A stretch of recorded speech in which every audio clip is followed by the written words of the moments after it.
হ্যাঁ অতুল, তুমি জানতে চেয়েছিলে তোমার বয়স এখন কত? 26।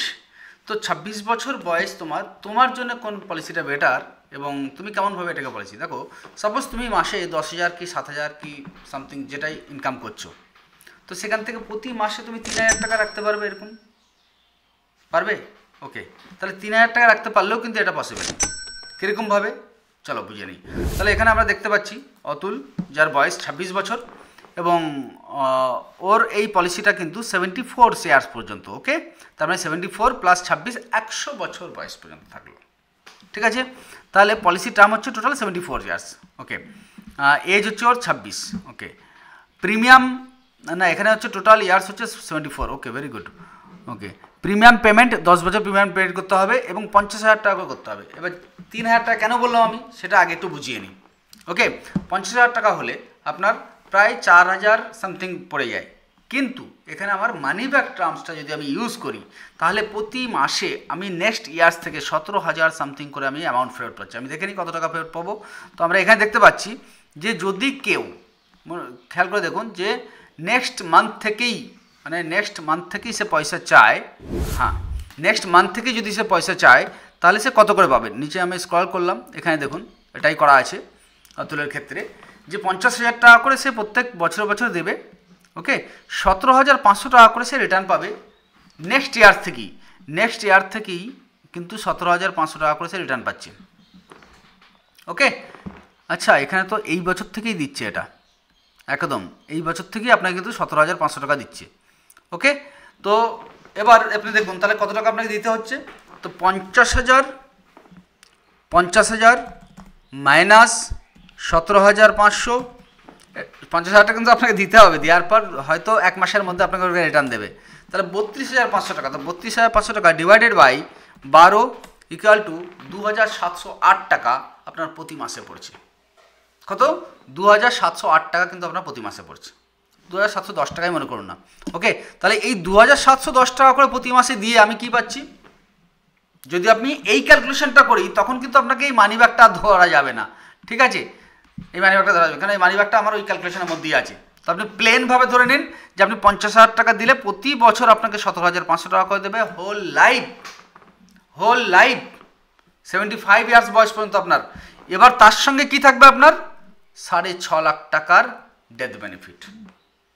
এর সঙ্গে যদি আপনি সামথিং অ্যামাউন্ট জুড়তে পারেন, এর সঙ্গে সামথিং অ্যামাউন্ট যেমন 200 টাকার থেকে 250 টাকার মধ্যে একটা অ্যামাউন্ট যদি আপনি জুড়তে পারেন তাহলে কিন্তু আপনার কি হয়ে যাবে, এই 6,50,000 টাকাটা প্লাস 50,000 টাকা এটা জুড়ে যাবে। আচ্ছা, যারা আমাদের আগের এপিসোডের ভিডিওগুলো দেখেননি, এই ভিডিওটা থেকে প্রথম দেখছেন তাদেরকে বলবো যে আগের দুটো এপিসোড আছে সেটা দেখে নেবেন। তার মধ্যে আমরা কি বলেছি, আপনি কেন সরকার ট্রেডার্সের কাছে পলিসি ওপেন করবেন, others company Bajaj, SBI, ICICI এদের থেকেও HDFC কেন বেটার, এই সমস্ত কথা কিন্তু আগের ভিডিওগুলো বলেছি। আই বাটনে ভিডিও আছে, সেটা দেখে নেবেন। এবং সরকার ট্রেডার্সের কাছে কেন আপনি পলিসি করাবেন, তার জন্য কি বলা হয়েছে, আপনাকে যদি 1 লাখ টাকার একটা পলিসি করান তাহলে 5,000 টাকার ETF বা স্টক বা SIP আপনাকে ইনস্ট্যান্ট শুরু করিয়ে দেওয়া হবে যদি আপনি চান। আর সেই টাকাটা আপনি ক্যাশ হিসেবেও রিটার্ন পেতে পারেন বা আপনি পলিসি হিসেবেও নিতে পারেন, যদি কিনা আপনি কোনো স্টক আমরা যেটা সাজেস্ট করছি সেটা আপনি নিয়ে ধরে রাখেন। ওকে, যেমন Angel one all index fund এই মাত্র সবে লঞ্চ হয়েছে, সেটাই আমরা আপনার পয়সাটা ইনভেস্ট করাতে চাইছি 5,000 টাকা, যেটা আমরা গিফট দেবো। এবং সেই টাকাটা যদি আপনার পলিসির সঙ্গে সঙ্গে ওটাকেও ধরে রাখতে চান, ওটা কিন্তু যে কোনো সময় আপনি তুলতে পারবেন, 3 বছরের মাথায় যে কোনো সময় তুলতে পারবেন বাজার মূল্য হিসাবে। তো এই গিফটটা কিন্তু আপনি সরকার ট্রেডার্সের কাছে যদি করান পলিসি তাহলে আপনি পাবেন। যদি ব্যাপারটা বুঝতে একটু অসুবিধা হয় আপনি আমাদেরকে নিচে দিয়ে নাম্বারে হোয়াটসঅ্যাপ বা ফোন করবেন, আপনাকে ক্লিয়ারলি সমস্ত কিছু বোঝানো হবে। ওকে, তাহলে আমি দেখে নিচ্ছি যে 17,500 টাকা করে হোল লাইফ আমি ফেরত পাবো, প্লাস আমার সঙ্গে এই ইন্স্যুরেন্সটা আমার কিন্তু জুড়ে থাকছে। এবার কথা আসছে, যদি আমি 10 বছরের পর থেকে রিটার্ন নিতে চাই, আমি 50,000 দিচ্ছি, আমি প্রতি বছর 50,000 করে পেতে চাই, তাহলে কি আছে দেখুন, আপনি 10 বছর দিলেন, 10 বছর দেওয়ার পর আপনি 11 বছরটা ছেড়ে দেবেন, 12 বছরের থেকে কিন্তু প্রতি বছর 51,000 টাকা করে আপনি ফেরত পাবেন, 51,000 করে ফেরত পাবেন। এবং আপনার যে কভারেজ ইন্স্যুরেন্স সেটা কিন্তু 6.5 লাখ টাকা সবসময়ের জন্য থেকেই যাবে। ওকে, আমরা আরও নিচে স্ক্রল করি কি আরও কিছু আছে কিনা এতে। তো নিচে স্ক্রল করলাম, দেখছি যে একটা সময়ের পর আমাকে ডাইরেক্ট 51,000 টাকা ফেরত দেবে। এখানে দুটো পার্টে দিচ্ছিল, তখন ডাইরেক্ট একটা পার্টে দেবে। এবং এই যে ইন্স্যুরেন্সটা এটা কিন্তু আপনার একটা সময়ের পর ধীরে ধীরে যত দিন যাচ্ছে তত বেড়ে যাচ্ছে। ওকে, আচ্ছা এর মধ্যে আরও একটা পলিসি আছে, যদি আপনি মনে করেন যে ঠিক আছে আমি অ্যাট এ টাইম যে কোনো সময় তুলে নিতে চাই, তো সেই সময় কিন্তু আপনার এই কলমটাকে অবশ্যই মনে রাখা উচিত, সারেন্ডার বেনিফিট। সারেন্ডার বেনিফিট আপনি কখন কত টাকা করে পাবেন সেটা কিন্তু এখানে দিয়ে আছে। তো সারেন্ডার বেনিফিট আপনি কিন্তু 4 লাখ টাকা পাবেন, 11 বছরের মাথায় যদি সারেন্ডার করেন তাহলে 4 লাখ টাকা ফেরত পাবেন। এটা আপনার অবশ্যই জানা উচিত, কেননা অনেক পলিসি যারা তৈরি করায় তারা কিন্তু এই সারেন্ডার বেনিফিটটা হেডেন রেখে দেয়, বলে না আপনার সঙ্গে যে সাপোজ 5 বছর পরে আপনার পয়সার দরকার, তো আপনি কত টাকা ফেরত পাবেন, সেটাও কিন্তু আমরা ভিডিওর মধ্যে ক্লিয়ার করে দিচ্ছি।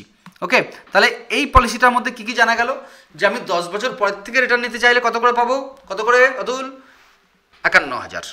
আচ্ছা তুমি যদি ইমিডিয়েট এবছর থেকে পেতে চাও তাহলে কত করে পাবে, তাহলে তুমি পাবে এখানে আছে প্রথমেরটায় যে 17,500 করে। ঠিক আছে, তুমি যদি এর সঙ্গে তোমার ডেথ বেনিফিটটা বেশি করতে চাও তাহলে তোমাকে লগভগ ওই ধরো না 240 টাকা 230 টাকা এরকম দিতে হবে। এটা আমাদের ওই কার্তিক পাত্র বাবুর নামে করা হয়েছিল স্টেশনটা। ওকে, পলিসিটা তো এখানে সব কিছু ক্লিয়ার দিয়ে আছে। 5 লাখ টাকার কিন্তু তোমার ইন্স্যুরেন্সটা বেড়ে যাবে যদি এই 10টা বছর তুমি 250 টাকা করে এক্সট্রা দাও তোমার এই পলিসির মধ্যে। ক্লিয়ার সমস্ত জিনিসগুলো। সরকার ট্রেডার্সের কাছে করলে তুমি কি বেনিফিটটা এক্সট্রা পাচ্ছ, কেন সরকার ট্রেডার্স, কেন এইচডিএফসি, কেন অন্য কোনো কিছু নয়। চলো তাহলে যদি ইন্টারেস্টেড থাকো তাহলে অবশ্যই আমাকে জানিও, নিচে নাম্বারে ফোন বা হোয়াটসঅ্যাপ করতে পারো। থ্যাংক ইউ, জয় হিন্দ, জয় ভারত।